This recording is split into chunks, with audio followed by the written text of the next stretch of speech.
একজন টার্গেটেড ক্লায়েন্টকে কনভিন্স করার অনেকগুলো বিষয় রয়েছে। তার মধ্যে অন্যতম গুরুত্বপূর্ণ বিষয় হচ্ছে পোর্টফোলিও। বেশিরভাগ ক্লায়েন্ট কাউকে কাজ দেওয়ার আগে পোর্টফোলিও দেখতে চায়। আপনি যদি ক্লায়েন্টকে একটি প্রফেশনাল মানের পোর্টফোলিও দেখাতে পারেন তাহলে অনেকটাই নিশ্চিত যে ক্লায়েন্ট আপনাকে কাজ দেবে। আমি আপনাকে দুইটার পোর্টফোলিও দেখাবো, একটা হচ্ছে গুগল ড্রাইভে আর একটা হচ্ছে ওয়েবসাইটে। এখন আপনি বলুন কোনটি আপনাকে ইমপ্রেস করেছে। এই ভিডিওতে আমি আপনাদেরকে দেখাবো কিভাবে আপনি এমন একটি পোর্টফোলিও সাইট তৈরি করবেন যেটা একদম ফ্রি।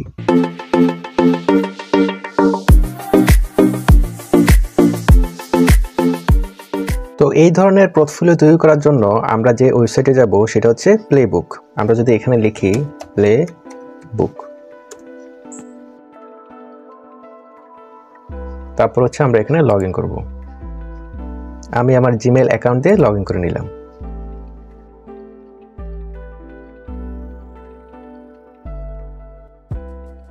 তারপর এখানে আমাকে তিনটা অপশন দিছে যে আমি এটাকে পার্সোনাল হিসেবে ইউজ করব নাকি ফ্রিল্যান্স ওয়ার্ক হিসেবে ইউজ করব নাকি টিম। আমি জাস্ট দিয়ে দিলাম ফর পার্সোনাল ইউজ।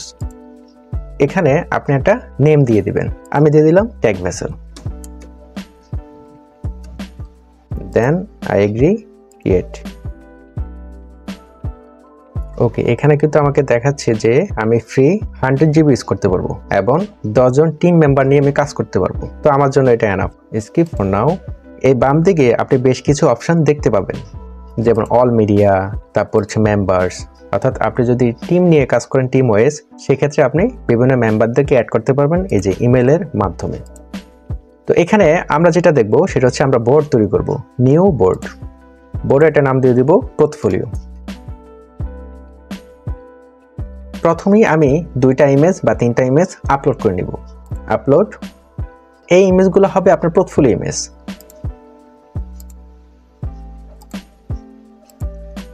আমি তিনটা ইমেজ আপলোড করে নিলাম। দেন এখান থেকে আপনি দিবেন পাবলিশ। এই যে পাবলিশ ফর ওয়েব। তারপরে এটাকে আপনার টিক দিয়ে দিতে হবে, এটা পাবলিক হয়ে গেল। দেন ভিউ সাইট। এই যে চলে এসেছে। তো এটা এরকম থাকবে না, আমরা এটাকে সাজাবো স্টেপ বাই স্টেপ। এখানে আমরা কভার ফটো দেব, তারপরে ইমেজগুলো সাইজ করব, সাইজ করে দেন আমরা আপলোড করব। তো এটা হচ্ছে মূলত আপনার ইউআরএল হবে যে playbook.com অ্যাজ ওই যে ট্যাগ ভেসেল আমি যে নামটা দিলাম, এখানে আপনার নাম দিতে পারেন, আপনার এজেন্সি নাম দিতে পারেন, টিমের নাম দিতে পারেন, তারপর হচ্ছে পোর্টফোলিও। এবার আমরা এখানে চলে আসি। এখানে আসার পর এই যে এডিট সাইট, ঠিক আছে, এখানে ক্লিক করবেন। ডান দিকে আপনি বেশ কিছু টেমপ্লেট পাবেন, আপনার যেটা পছন্দ সেটা আপনি ইউজ করতে পারেন। আপনারা চাইলে এগুলো এক্সপ্লোর করতে পারেন। আপনি যখনই যে কোনো টেমপ্লেটে ক্লিক করবেন এটা এখানে সেট হয়ে যাবে। তারপর এখানে সেটিংসে যাব, অ্যালাউ কমেন্টস এন্ড রিঅ্যাকশন। আমি এটা যাচ্ছি না। কেউ যদি আপনার ইমেজে ক্লিক করে এখানে চাইলে কমেন্ট করতে পারবে, তো আমি চাই না, আমি তো জাস্ট আমার পোর্টফোলিও দেখাবো। তারপর কেউ চাইলে এখান থেকে ডাউনলোড করতে পারবে। তো এই অপশনগুলো আমি বন্ধ করে দিই। এখন যদি রিলোড দিই, এই যে এখন এই অপশনগুলো বন্ধ। তো সেটিংসে আরো অনেক কিছু বিষয় রয়েছে, আমি এগুলো স্কিপ করে যাব। যদি আপনারা দরকার মনে করেন তাহলে এখানে পরে আপনারা জাস্ট টিক দিয়ে দিবেন। তারপর এখান থেকে চাইলে আপনি ফন্ট সিলেক্ট করতে পারবেন। তারপর এখানে অ্যাসেটস, আপনি চাইলে নতুন কোনো ব্লগ এখানে আপনি অ্যাড করতে পারবেন। তারপরে ডিভাইডার অ্যাড করতে পারবেন এইভাবে, যে একটু ফাঁকা থাকলো আর কি। তো আমরা এটা রাখছি না। এখানে আপনি চাইলে ইমেজ অ্যাড করতে পারবেন, সোশ্যাল কিছু লিঙ্ক অ্যাড করতে পারবেন, টেক্সট অ্যাড করতে পারবেন। আপনি চাইলে এখান থেকে যে কোনো একটা সেকশন অ্যাড করতে পারবেন। এটা খুব সহজ, ড্র্যাগ এন্ড ড্রপ করে। তো আমরা এটা রিমুভ করে দিচ্ছি। যে আপনি চাইলে এখানে মেনু অ্যাড করতে পারবেন। আপনার যদি অনেক ধরনের পোর্টফোলিও থাকে, যেমন আপনি ইউটিউব এসইও নিয়ে কাজ করতেছেন, সোশ্যাল মিডিয়া মার্কেটিং নিয়ে কাজ করতেছেন, কিংবা ভিডিও এডিটিং নিয়ে কাজ করতেছেন, সেক্ষেত্রে আপনার এরকম মেনু আকারে এটা তৈরি করতে পারবেন। তেমন কিছু না, আপনি জাস্ট ক্লিক করবেন, মেনু অ্যাড হয়ে যাবে এখানে। তারপর মেনু আপনি চাইলে অ্যাড করতে পারবেন। তাই আমি জাস্ট এটা রিমুভ করে দিচ্ছি, হাইড করে দিচ্ছি। আর এই যে ইমেজগুলো, হ্যাঁ, এখানে দেখেন যে আমার একটা ইমেজ বড়, তারপরটা ছোট, তারপরটা ছোট। তো আমি চাচ্ছি যে সবগুলো ইমেজ যেন একটা সাইজে থাকে, তাহলে দেখতে ভালো লাগবে। এবার আপনি চাইলে এই গ্রিড লেআউটের মাধ্যমে চেঞ্জ করতে পারবেন, যে দেখেন চেঞ্জ হচ্ছে এবং এটা কিন্তু সাথে সাথে পাবলিশ হয়ে যাবে। আমি যদি ক্লিক করি, দেখেন প্রত্যেকটা সাইজে চলে আসে। তো আমার এটা ভালো লাগে না, আমি চাচ্ছি আর একটু বড় হবে। হ্যাঁ, তো সেই জন্য আমরা ইমেজ সাইজ করব। আমরা আপাতত এটা রাখি। আমরা একটা কাজ করি, আমরা উপর থেকে কাজগুলো করে যাই। আমার যে পোর্টফোলিও লেখাটা, এটা আমার দরকার নাই। আমি এটা কি করব, এই যে এডিট, এখান থেকে যে টাইটেলটা রয়েছে এটা আমরা হাইড করে দেব। দেখছেন টাইটেলটা হাইড হয়ে গেছে। তারপরে যেটা ব্যানার যে সাবটাইটেল এটা আমরা হাইড করে দেব, হাইড করে দিলাম। আপনারা চাইলে এখানে বাটন দিতে পারবেন, এই যে বাটন, এটা রাখছি না। এখানে সুন্দর একটা কভার ইমেজ দেব, এই ইমেজটা আপনারা তৈরি করে নেবেন। আমি সময় বাঁচানোর জন্য আমি একটা ইমেজ তৈরি করে নিয়েছি। আপনারা যারা গ্রাফিক্সের কাজ জানেন ক্যানভা থেকে কিংবা ফটোশপ দিয়ে একটা কভার ইমেজ তৈরি করে নেবেন। আপলোড,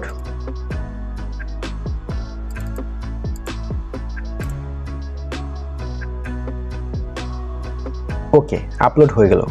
এখন আমরা যেটা করব, হালকা একটু কিন্তু ওভারলে এটা ব্ল্যাক দেখাচ্ছে, হ্যাঁ, এটা গ্রেডিয়েন্ট ওভারলে যেটাকে বলা হয়, আমরা এটাকে কমিয়ে দেব। আচ্ছা, ইমেজের সাইজটা কতটুকু হবে, কতটুকু দিলে এটা পারফেক্টলি এখানে সেট হবে? তো ইমেজের আমি উইডথ দিয়েছি 1920 আর হাইট দিয়েছি 300। তো আপনারা চাইলে 1920/300 অথবা 400 দিতে পারেন। আর যদি আপনাদের উইডথ যদি কম হয়, সেটা হতে পারে 1200, 1300, সেক্ষেত্রে কিন্তু আপনার এটা ফিল হবে না। আপনারা তখন এই ফিট দিলে সে অটোমেটিক নিয়ে নেবে। আমার এটা সাইজ ঠিক আছে, এই জন্য এটাকে এভাবে দেখাচ্ছে। বাট আপনার সাইজ যদি কম থাকে 1200, 1300 বা 1000, সেক্ষেত্রে এটা এই ফিট দিলে অটোমেটিকলি নিয়ে নেবে। এই যে আপনারা চাইলে এখান থেকে হাইট কমাতে পারেন, ঠিক আছে, এভাবে কমাতে পারেন। তো আমারটা ফিল আছে, আমি ফিল দিই, হাইট দিয়ে দিই। এবার যদি আমরা একটু দেখি, বাই ডিফল্ট কিন্তু আপনি যখন একটা ইমেজ আপলোড দিবেন তখন সে এটাকে নিয়ে নেবে আর কি। এখন যদি আমরা এটাকে রিলোড দেই, দেখছেন খুব সুন্দর না, যে ইউটিউব এসইও পোর্টফোলিও, অর্থাৎ আপনি যেই কাজের জন্য এই পোর্টফোলিওটা দেখাচ্ছেন জাস্ট টাইটেলটা দিয়ে দিবেন। তারপর এখানে ছোট্ট করে একটা হেডলাইন দিয়ে দেবেন যে helping the creators to optimize channels and videos to gain more views. তো আমার এটা হয়ে গেল। আপনারা আপনাদের মতো করে একটা কভার ইমেজ তৈরি করে নেবেন। ধরুন আপনি এখনো কাজ পাননি বা একেবারে ফ্রেশার, তো এই ক্ষেত্রে এই ধরনের পোর্টফোলিও আপনি কিভাবে দিবেন? আপনার তো আগের কোনো কাজ করা নেই। তো সেজন্য আমি আপনাদেরকে একটা ট্রিক্স শিখিয়ে দেই। আপনারা ফাইবারে যাবেন,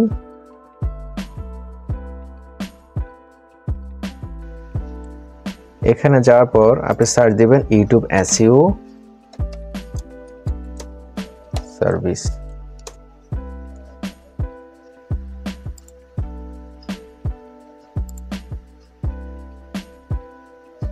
এখানে আপনারা বেশ কিছু ওয়েবসাইট পেয়ে যাবেন এবং প্রত্যেকটা ওয়েবসাইটের দুই একটা পোর্টফোলিও কিন্তু থাকে। এই যে দেখছেন, আমি এটাই এক্সাম্পল হিসেবে দেখাই।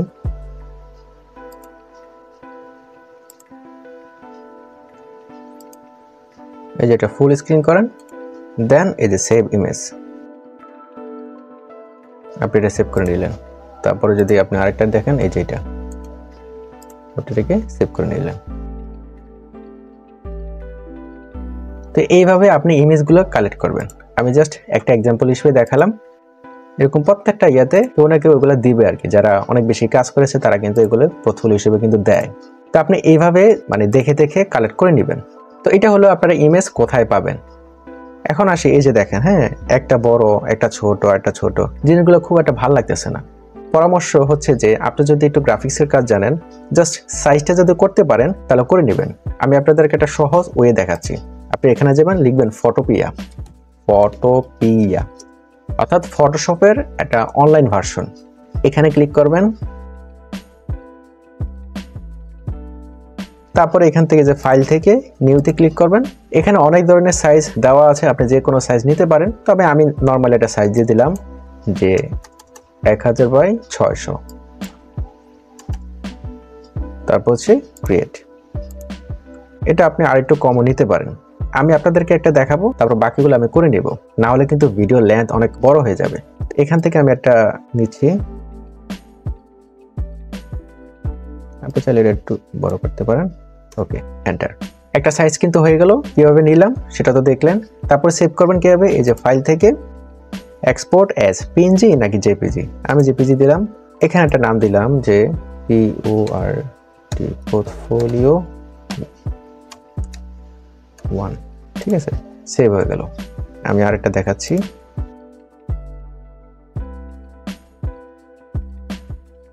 এটা একটু বড়, তাই আমি অন্য পাশে নিলাম।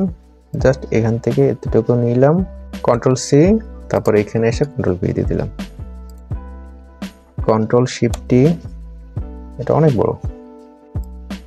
তারপর এটাকে কমিয়ে নেবেন। আপনারা যারা ফটোশপের কাজ জানেন তারা এই বিষয়গুলো জানেন আর কি। আপনারা আপনাদের মতো করে সাইজ নিয়ে এইভাবে এডিট করে নেবেন। ফাইল, তারপর হচ্ছে এক্সপোর্ট অ্যাজ জেপিজি।